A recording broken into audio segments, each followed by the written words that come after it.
Welcome to the Introverted Doctor podcast, dedicated to uncovering myths, mistakes, and misconceptions that holds us back from living our best life at work, home, and play.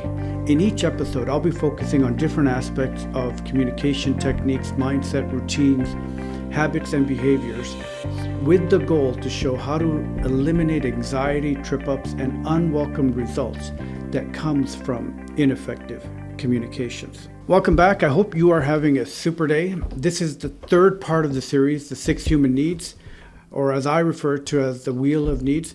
As a quick recap, firstly, I feel this series that I'm sharing with you is exceptionally important. I've shared it with many others at a conference or medical students and residents, and they have found this exceptionally useful and meaningful.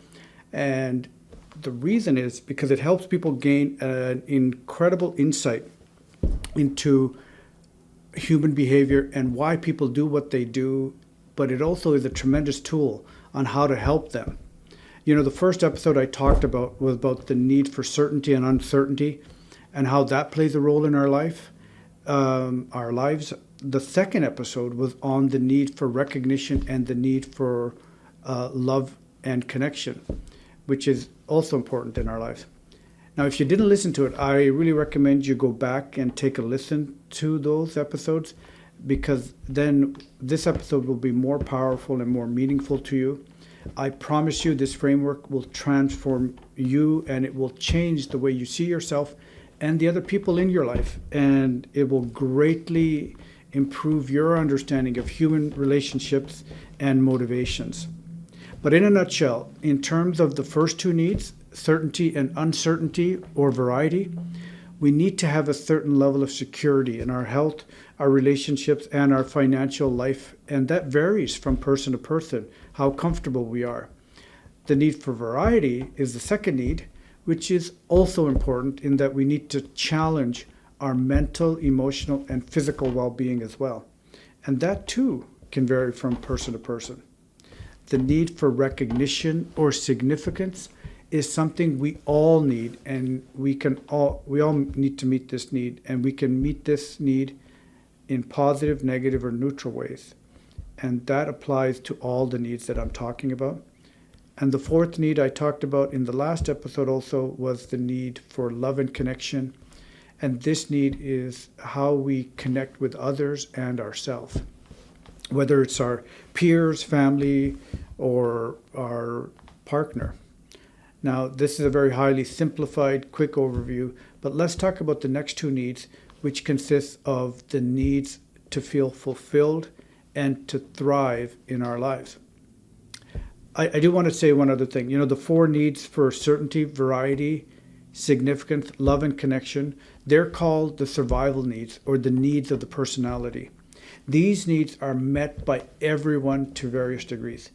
These 4 needs shape most of the wheel, but it doesn't get the wheel moving. The wheel is incomplete. Individuals who never move beyond these 4 needs never move beyond survival.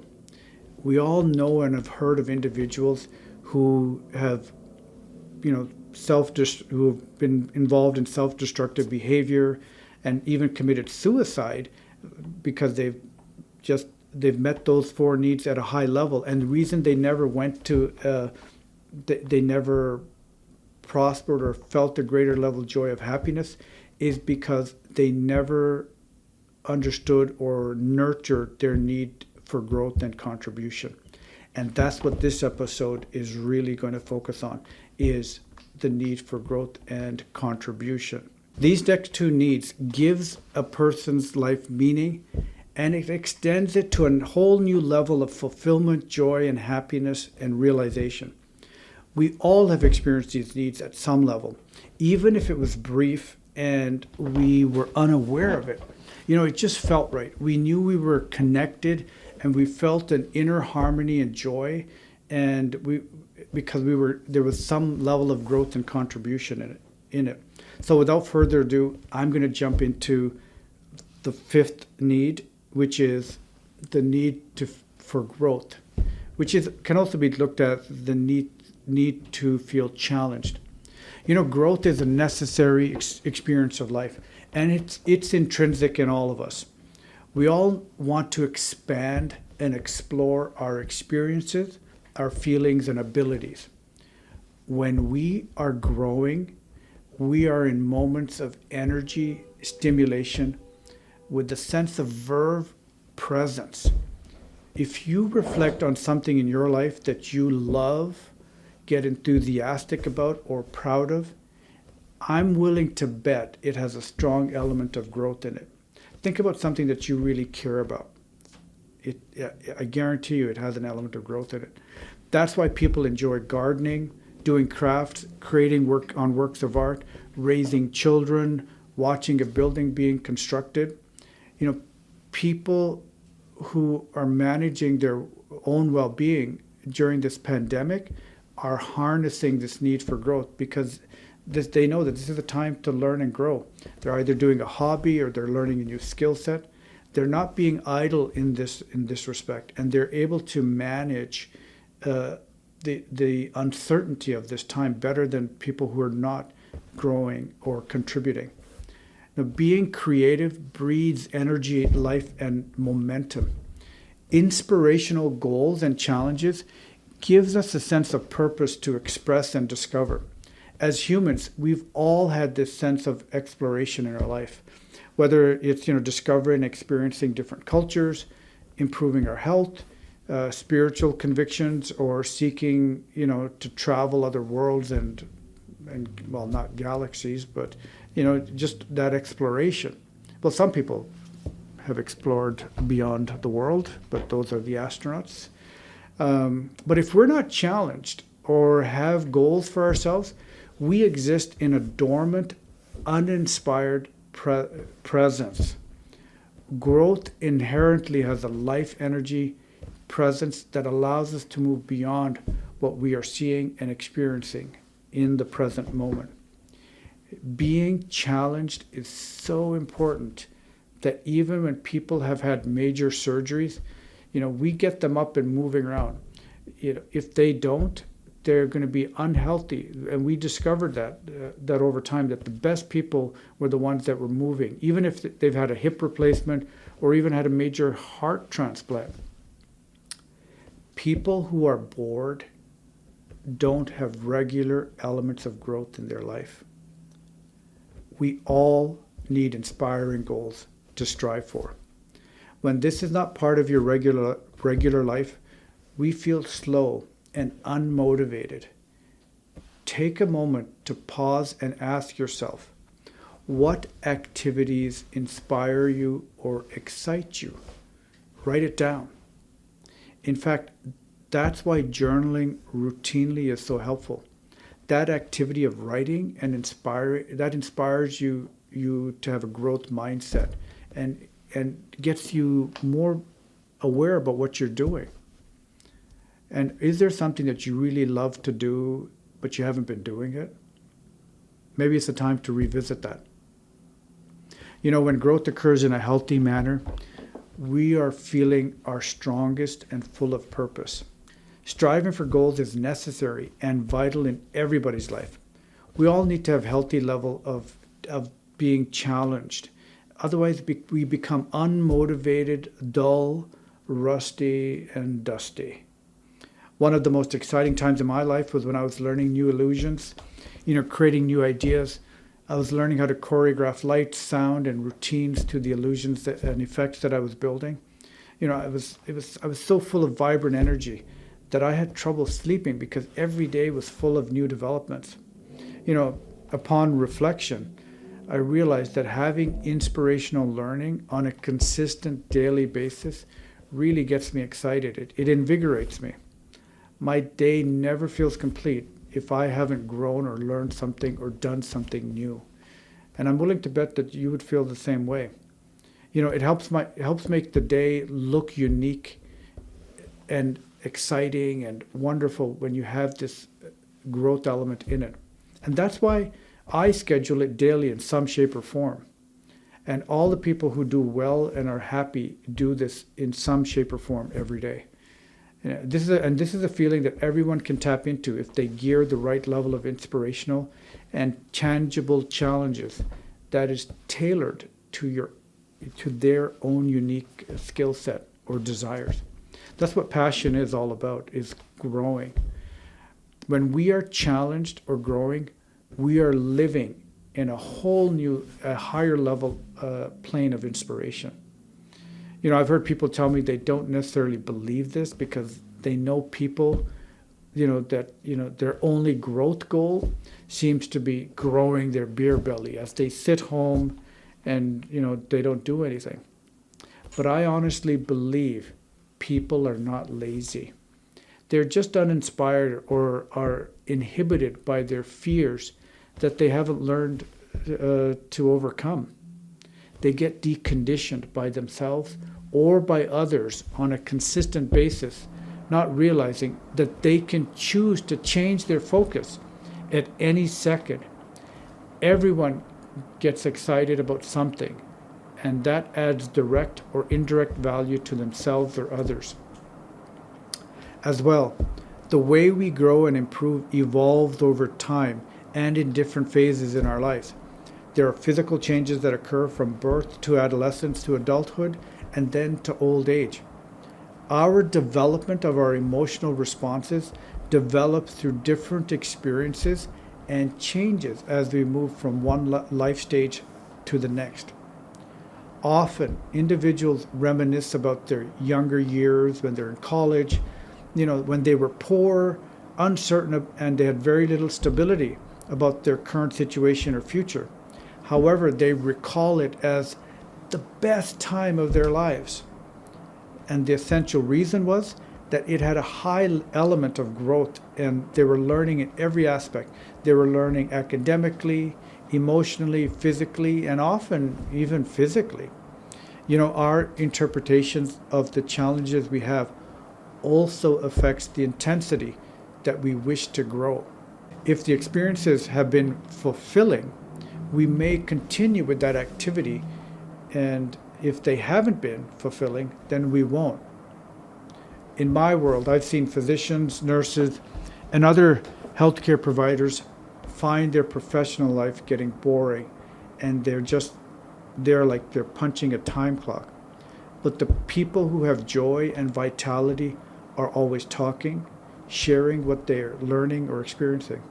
That's why attending conferences, having learning groups with like-minded friends is absolutely critical to having a growth mindset and to spark the element of growth. Learning more is what keeps people's inertia and mentoring them forward.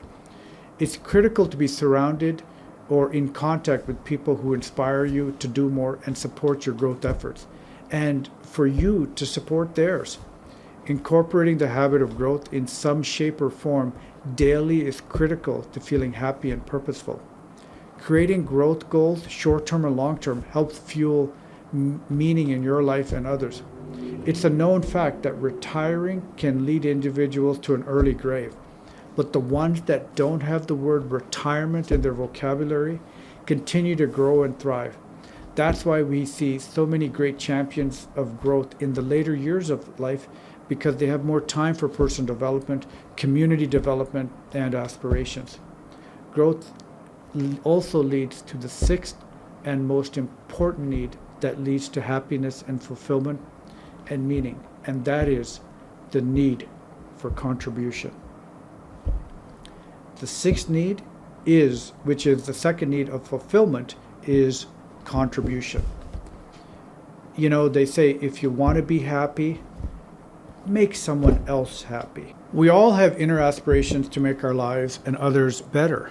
Contribution is a huge intrinsic drive, not only for healthcare workers, but also for consciously driven individuals. People who inherently want to add value to others feel cared for and engage in higher levels of involvement, which can come through the need for contribution. This internal drive to add value to others and ourselves lies within us and is easily activated if we attune to how this sparks our energy and affects the larger world. By contributing others to grow, we feel a level of connection, certainty, variety, significance, and growth that is unparalleled to the other needs in the 6 human needs. This last need encompasses all the wheels of needs, and it gives the momentum and the energy that needs to create greater happiness.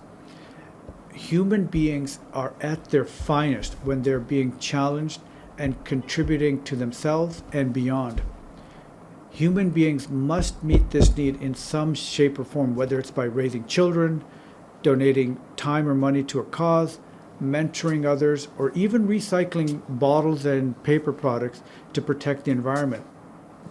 If you reflect on your life, when you're contributing, you feel more alive and genuinely fulfilled when you're creating purposeful action, even if they are brief. These actions are what gives life meaning. A life without growth or contribution causes a person to feel hopeless and unmotivated moment to moment. An elderly patient of mine was extremely depressed. I mean, he had all sorts of treatments, including ECT, which is electroconvulsive therapy, which are used in extreme cases of refractory depression. I mean, he was a quiet man, and whenever he came in with his wife, his smile always seemed forced, and his depression had been very lifelong, and a great deal of length had been done to protect him by removing, farm rifles or other ways that he might commit suicide, because that risk was certainly very high. But then, an unexpected thing happened when his wife broke her leg, and she couldn't do the day-to-day activity, household chores anymore. So he had to step up and start, doing more of the chores. He started making supper, and he started becoming more active. And, he started looking different. And when he came in, 6 weeks later, he looked like a totally different person. And when I commented this to him, I said, "You look totally different." Then he told me the story. And his wife said, "You know what? He has been happier. Maybe I should have broken my hip a long time ago," because she said, "I've never seen him happier." And that was because that was the need of contribution at work, because he was doing more. He wasn't sitting on the sofa watching TV anymore. That's how powerful contribution can be. When we are contributing, we know we are involved in something grand, and we have a feeling of inclusion at a level that only contribution provides. So, how do all these needs drive us? What makes individuals unique is the way they meet their needs. That is, the vehicles they choose. Specifically, everyone, regardless of age, background, history, is guided by one or two needs more than the other. That means, someone may be more significant or driven, someone may be certainty driven, someone may be have a high need for growth and contribution. Everybody's very different. So, for example, you can take two people who are working on an assembly line. Person A may have a high degree of certainty and significance, and while person B may have a high need for variety and growth.